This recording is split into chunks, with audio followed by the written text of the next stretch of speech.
ජීවිතේ එක දෙයක් හොඳට තේරුම් ගන්න. බොහෝමයක් මිනිස්සු රිදෙන සත්‍යයට වඩා තමන්ව රවටන සුවපහසු අසත්‍යයකට ආදරය කරනවා. මොකද ඇත්තට මුහුණ දෙන එක හරිම වේදනාකාරී.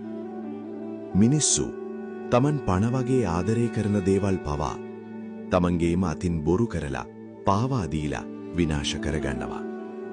හැබැයි ඒ දරුණු දේ කරද්දිත් ඒ අයගේ හිතේ ඔයා ගැන ආදරයක් තිබෙන්න පුරුවන්. පුංචි වෙලාවක් ඒ ගැන හිතන්න.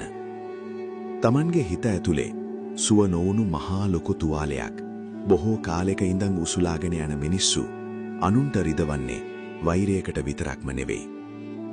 ඒ මොහොතේ ඒ මිනිස්සුන්ව පාලනය කරන්නේ ඒ අයගේ ඇතුලේ තියෙන මානසික බිඳවැටීමයි.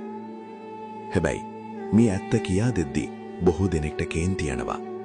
ඒ අය හිතන්නේ මම වැරදිකාරයන්ව සාධාරණීකරණය කරනවා කියලා. නැහැ. ඒ අය කේන්ති ගන්නේ ඇත්තට නෙවෙයි. ඒ අය තමන්ගේ ඔළුව ඇතුලේ හදාගෙන ඉන්න අරයා මෘගෙක් මම අසරණ වින්දිතෙක් කියන සුවපහසු මායාව මේ ඇත්තෙන් බිඳලා දාන නිසයි.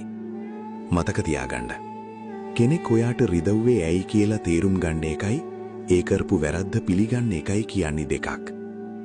හැබැයි ඔයා නොසලකා හරින සත්‍යයක් ඇතුලේ ඔයාට කවදාවත් ඔයාගේ හදවත සුවපත් කරගන්න හම්බ වෙන්නේ නැහැ. ඒ නිසා තරහව පැත්තකින් තියලා මේ යථාර්ථය දකින්න. මම අප්පච්චි